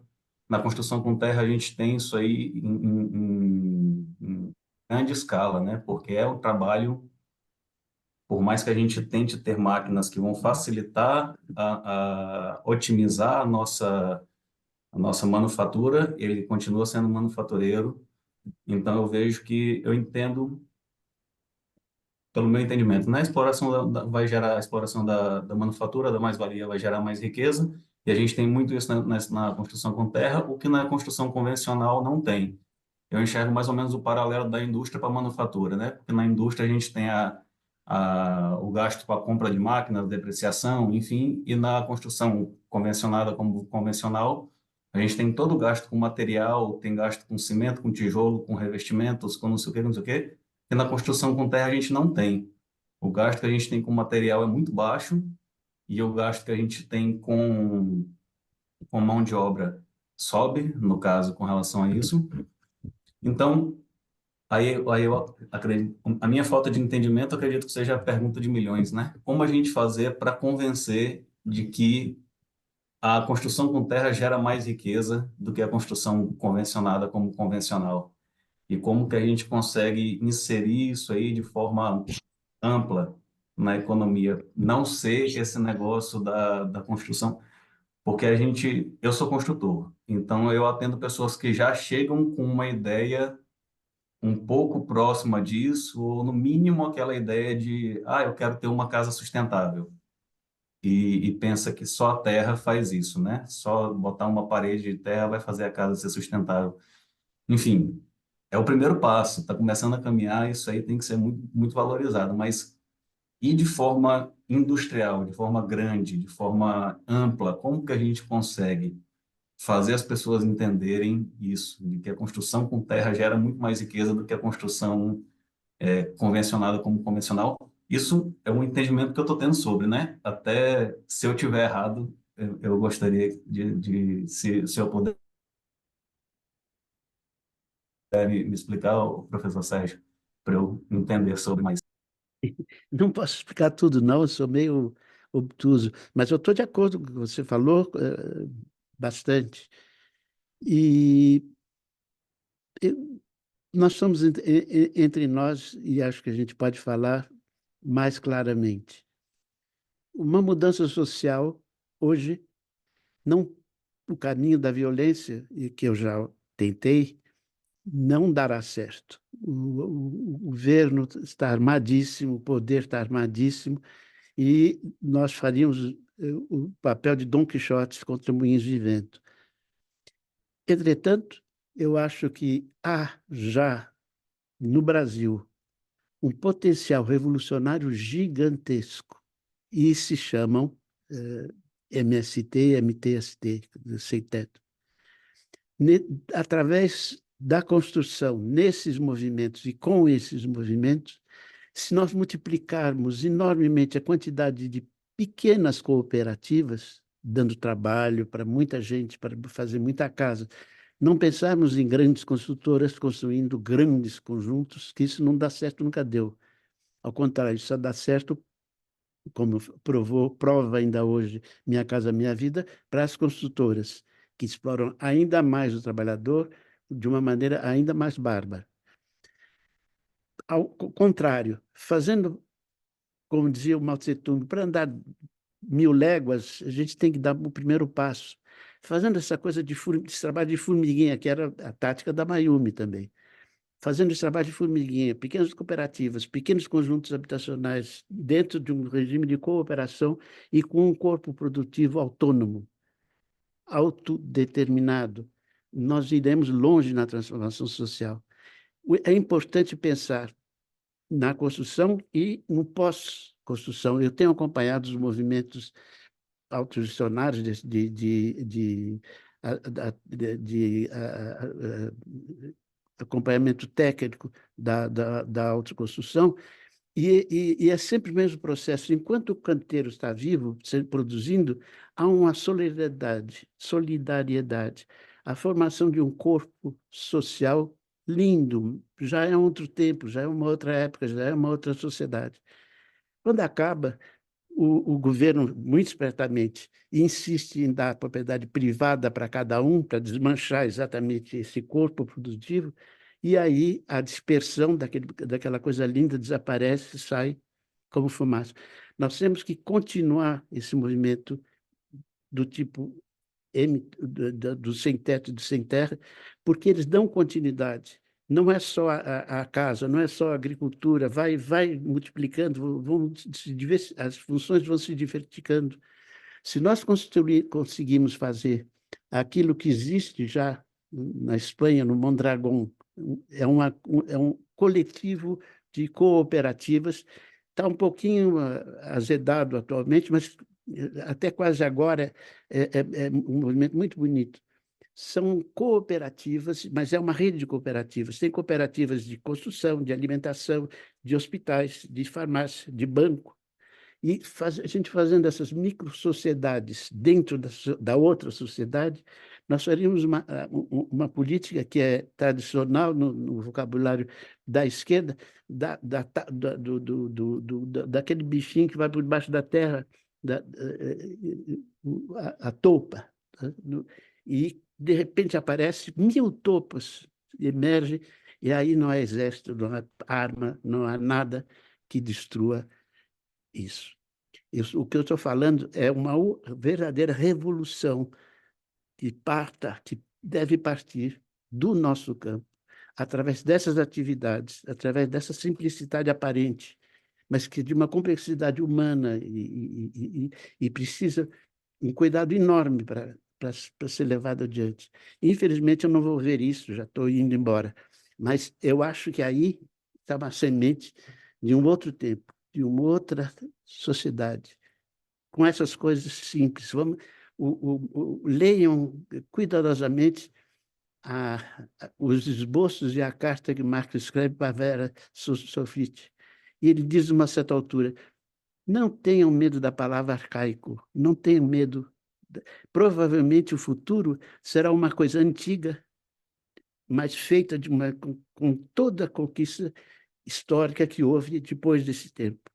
Mas só sairemos do buraco recorrendo a essa experiência lá velha, velhíssima, mas com o nosso equipamento cultural, técnico que temos hoje na mão. É isso que a maravilha que nós temos na mão, e é essa que nós temos que cuidar com muito carinho.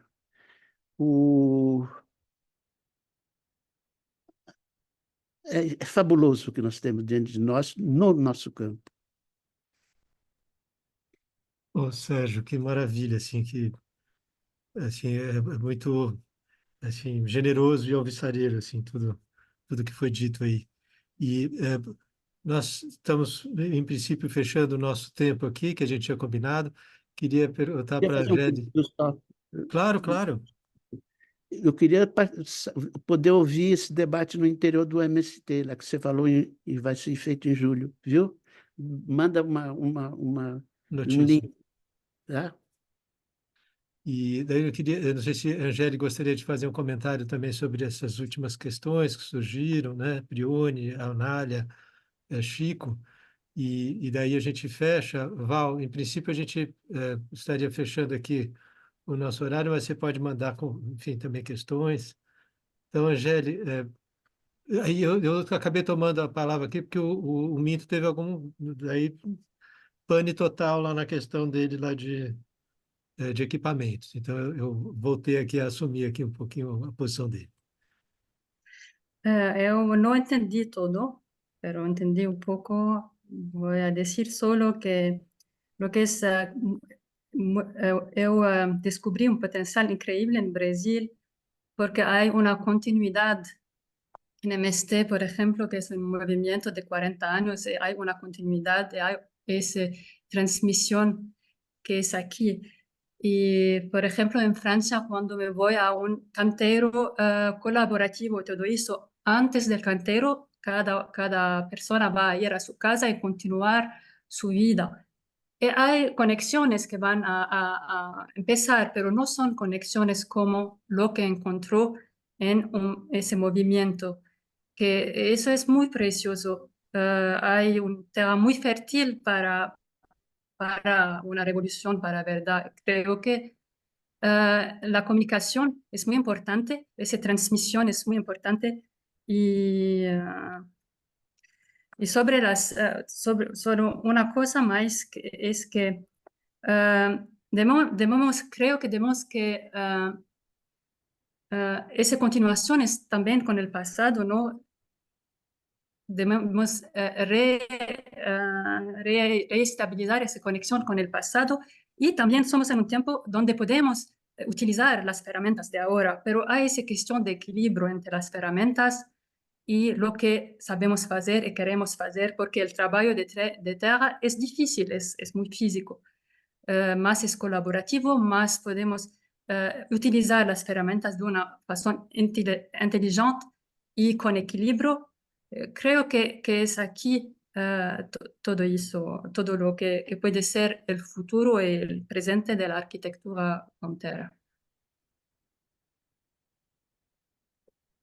Marcela, ¿quieres decir algo?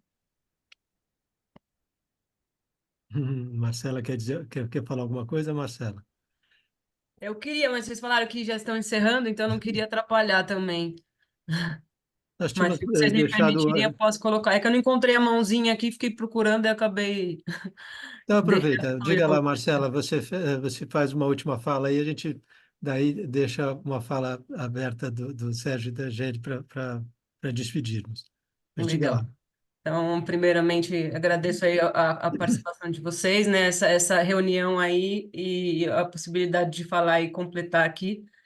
Eu tive bastante experiências aí viajando pelo mundo e aprendendo as técnicas, né, da construção com terra, direto com os mestres ancestrais locais, né, em Marrocos, na Espanha, Portugal, na França, mesmo aqui no Brasil e na América Latina. E eu vi a fala da Angélica, né, falando sobre os gestos e também sobre os canteiros experimentais e sobre essa questão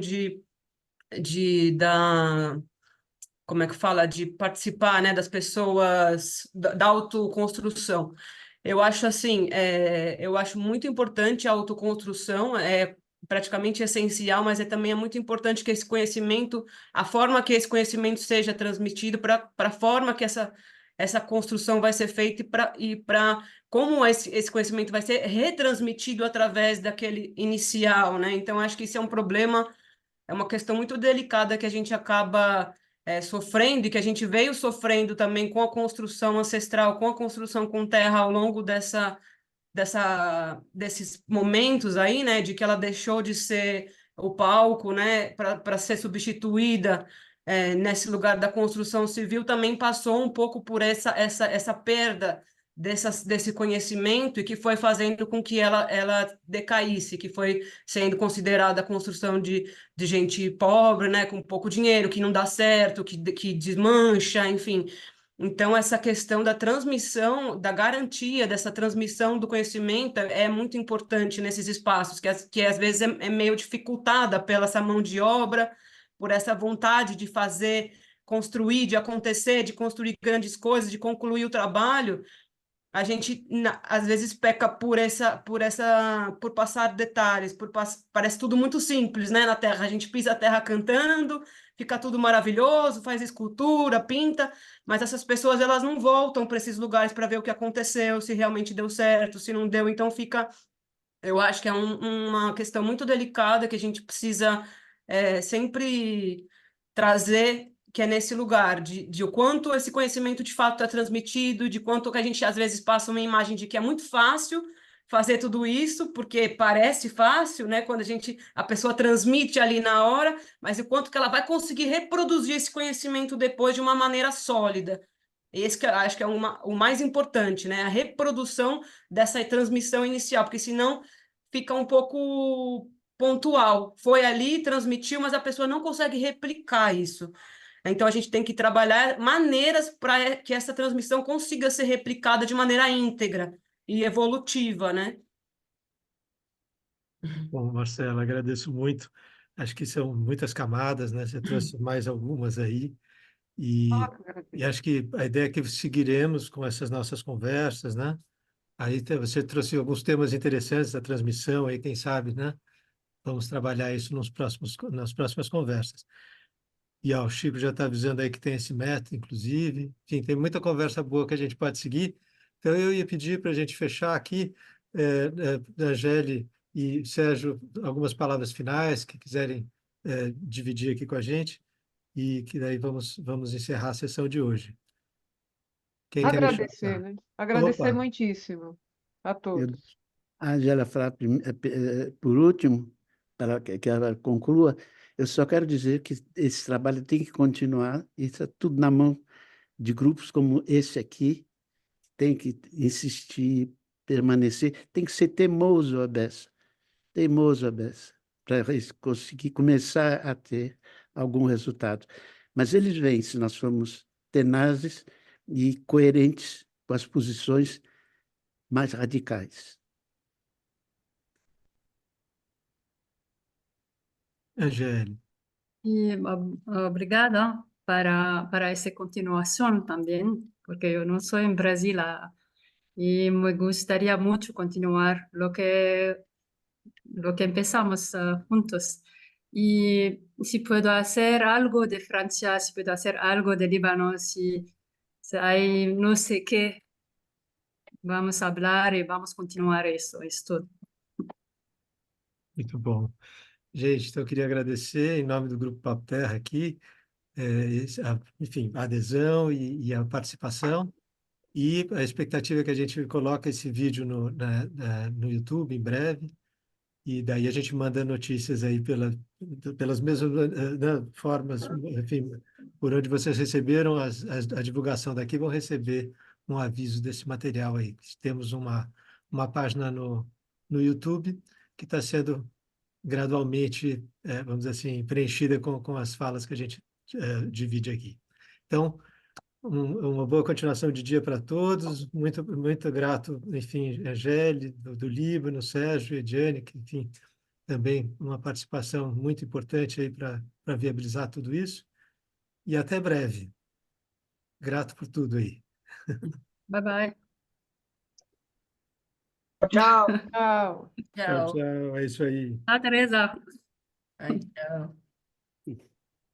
Ah, que bom, Tereza aqui também. Muito bom. Maravilha. Yo voy a ir al final, Oba, oba. Eu não sei desligar esse aparelho. Eu digo, Eu estou tentando reproduzir as coisas que eu aprendi com a Angélica, mas na arte. Não é fácil, mas tem que ir fazendo, né? Mas eu acho que é isso. Acho que o momento tem que fisgar, né? Tem isso que eu acho que é muito importante. Sim. Esses encontros fazem isso também. Bom rever, Tereza. Muito bom rever, Tereza. boa tarde para vocês. Tchau. Boa tarde, tudo de bom.